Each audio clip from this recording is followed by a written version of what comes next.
नमस्कार, my self Avinash Kumar, Narayan महाविद्यालय, गोरिया कोठी, सिवान, जेपी यूनिवर्सिटी। आज का विषय है जो कि पीजी के 4th सेमेस्टर का है, पेपर 2 का यूनिट 4 है।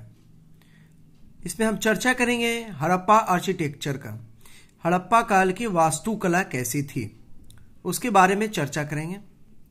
वास्तुकला में अंतर्गत जैसे किसी बिल्डिंग की बनावट कैसी है, मंदिर की बनावट कैसी है, मस्जिद की बनावट कैसी है, कोई किस प्रकार से किस स्टाइल में बना हुआ है, इसी को बेसिकली वास्तुकला या आर्किटेक्चर कहते हैं। जैसे अगर मंदिर की चर्चा करें तो नागर शैली, बेसर शैली, इन सब शैली होती है मंदिर बनने की। भारत में जब मुगल काल आए तो मुगल काल के वास्तुकला में बहुत सारे परिवर्तन हुए। तो उसे मस्जिदों की बनावट, फतेहपुर सीकरी और आगरा के अकबर का किला, ये सब बनावटों में बहुत सारे परिवर्तन आए। तो वो जो स्टाइल होता है कि किस स्टाइल में कितनी ऊंचाई, कितनी कहाँ पे कितने एंगल पे बनना है, इन सब चीज़ों की जो चर्चा होती है वो वास्तुकला के अंतर्गत आते हैं।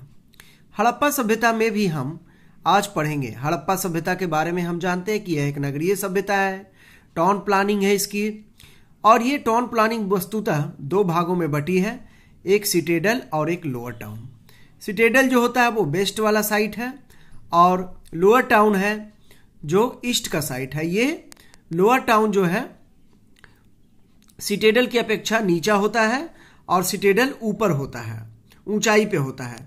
लेकिन वास्तुकला के दृष्टिकोण से सिटेडल का साइट ज्यादा इंपॉर्टेंट होता है, क्योंकि महत्वपूर्ण साइट जो है जैसे ग्रेट बाथ, अन्नागार वगैरह, ये सब यहीं पे मिलता है।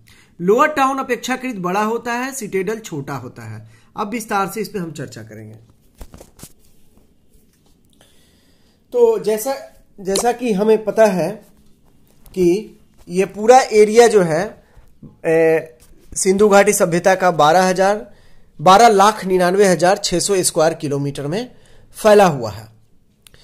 तो हमने अभी बताया कि सिंधु घाटी सभ्यता की जो वास्तुकला है वो मुख्यतः 2 भागों में विभक्त है। पहला जो है पश्चिमी भाग, जिसे सिटेडल कहते हैं, जो अपेक्षाकृत ऊंचा है। ऊंचे बिल्डिंग के साथ साथ वास्तुकला जैसे स्नानागार इत्यादि मिलते हैं। लेकिन यह पश्चिमी भाग वास्तुकला की दृष्टि से बहुत ही महत्वपूर्ण स्थान रखता है। कैसे? क्योंकि इसमें जो है जो महत्वपूर्ण संरचना मिली है वो अनाज के कोठार हैं, ग्रेनरी जिनको कहते हैं, जो अनाज रखने के लिए बनाया जाता था। धार्मिक स्थल है, हालांकि यहां पे कोई मंदिर का साक्ष्य नहीं मिला है। पब्लिक बिल्डिंग्स हैं जहां पे बहुत सारे लोग एक साथ रह सकते हैं। असेंबली हॉल है, ये सब चीजें मिली है यहां पे। अब दूसरा जो भाग है इसका वो है पूर्वी भाग, यानी कि जो लोअर टाउन कहते हैं इसको। ये आप लोग को ये देखा जाए, east side was larger but lower, ये बड़ा है लेकिन ऊंचाई में अपेक्षाकृत कम है। यहां की जो भी संरचना मिली है, पूरे सिंधु घाटी सभ्यता में जो संरचना मिलती है वो 90 डिग्री के कोण पर एक दूसरे को काटती है, यानी कि सड़कें 90 डिग्री के कोण पे काटती है। जैसे चेस बोर्ड डिजाइन होता है उस तरह की ही यहाँ पे सड़कें हैं, नालियां हैं और बहुत ही व्यवस्थित सुव्यवस्थित ढंग से इसको बनाया गया है। और इससे नगर नियोजन की वैज्ञानिकता और साथ साथ इसकी खूबसूरती भी बढ़ जाती है। अगर संपूर्ण सिंधु घाटी सभ्यता के स्थल एवं वास्तुकला का देखा जाए तो बिंदुवार वर्णन करते हैं तो मोहनजोदड़ो का स्नानागार है जिसे ग्रेट बाथ कहते हैं। फिर यहां पे 2 मंजिला मकान भी मिला है, डॉक यार्ड है, लोथल में पाए गए बंदरगाह है। बंदरगाह के माध्यम से जो गुजरात के लोथल में पाया गया बंदरगाह है, तो वहां से वस्तुओं का आयात निर्यात हुआ करता था। पर्यावरणीय जो मकान मिले हैं वो काफी पर्यावरण के अनुकूल है।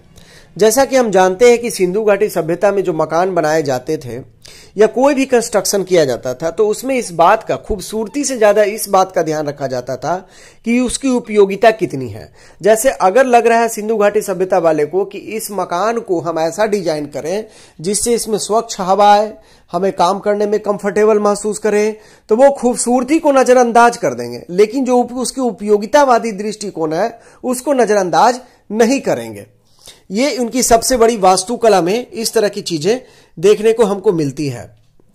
फिर इसमें देखा जाए कि पक्की ईंटों का प्रयोग समकालीन सभ्यताओं में कहीं नहीं, सामान्यतः कहीं नहीं देखने को मिलता है, लेकिन यहाँ पे पक्की ईंटों का प्रयोग देखने को मिलता है। नालियों को ढकने में भी पक्की ईंटों का प्रयोग होता है। 2 मंजिला मकानों के यानी 2 स्टोरी बिल्डिंग के साक्ष्य यहाँ पे मिलते हैं। पूरी नगरीय व्यवस्था ग्रिड की तरह व्यवस्थित थी, जिसे चेस बोर्ड डिजाइन कहते हैं। मोहनजोदड़ो का विशाल स्नानागार, जो ग्रेट बाथ ऑफ मोहनजोदड़ो कहा जाता है, ईंटों की स्थापत्य का, ईंट से बना हुआ है ये स्नानागार है, जो कि एक पब्लिक स्नानागार है सभी लोगों के लिए, जो सार्वजनिक रूप से बनाया गया है। इसकी लंबाई लगभग 12 मीटर लंबा, 7 मीटर लगभग चौड़ा है और गहरा जो है 3 मीटर है। इसमें आने जाने के लिए सीढ़ियां भी बनाई हुई है।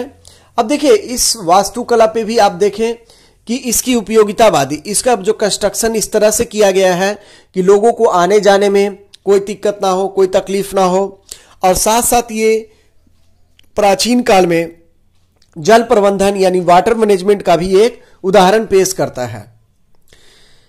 तो खासकर वाटर मैनेजमेंट का साक्ष्य गुजरात के जो साइट मिले हैं वहां पे भी हमको अच्छा साक्ष्य देखने को मिलता है। इसके अलावा विशाल अन्नागार सिंधु घाटी सभ्यता में मोहनजोदड़ो में पाया गया। विशाल अन्नागार है मोहनजोदड़ो, ये अन्नागार जो है 45.71 मीटर लंबा है, 15.23 मीटर चौड़ा है। तो ये काफी बड़ा अन्नागार बनाया गया है, यानी कि इस दृष्टि को ध्यान में रख के बनाया गया कि कभी भी कोई आपातकाल या संकट या अकाल की स्थिति आ जाए तो अनाज का स्टॉक, जैसे आज हमारे यहाँ एफसीआई के गोदाम में अनाज रखा जाता है, इस तरह की बात वहां पे भी देखने को मिलती है। कालीबंगा में भी अनाज को रखने के अनाज भंडार पाए गए हैं, हड़प्पा में भी पाए गए हैं। अनाज के कोठार होने से पता चलता है कि आपातकाल में कोई दिक्कत ना हो इसलिए रखा गया था। लोथल में बंदरगाह के साक्ष्य मिले हैं। गुजरात सिंधु घाटी सभ्यता में वाणिज्य व्यापार से बहुत ही आरंभ से ही बहुत उन्नत अवस्था में था और यहां से माल को भरकर विदेशों में भेजा जाया करता था। धार्मिक स्थल का वैसे तो कोई मंदिर नहीं मिला है, लेकिन कालीबंगा से हवन कुंड मिले हैं। हवन कुंड का जो आज जैसे हवन कुंड बनता है त्रिभुजाकार, उसी टाइप का बनाया गया है। तो ये ज्योमेट्रिकल डिजाइन को ध्यान में रख के बनाया गया है, यानी इसमें भी वैज्ञानिकता दिखती है। तो ये वास्तुकला में ये भी एक अपना महत्वपूर्ण स्थान रखता है। तो अगर सारांश के रूप में देखा जाए तो पूरे सिंधु घाटी सभ्यता में जो भी वास्तुकला हमको मिलती है वो अन्य समकालीन सभ्यताओं में अपना एक अद्वितीय स्थान रखती है।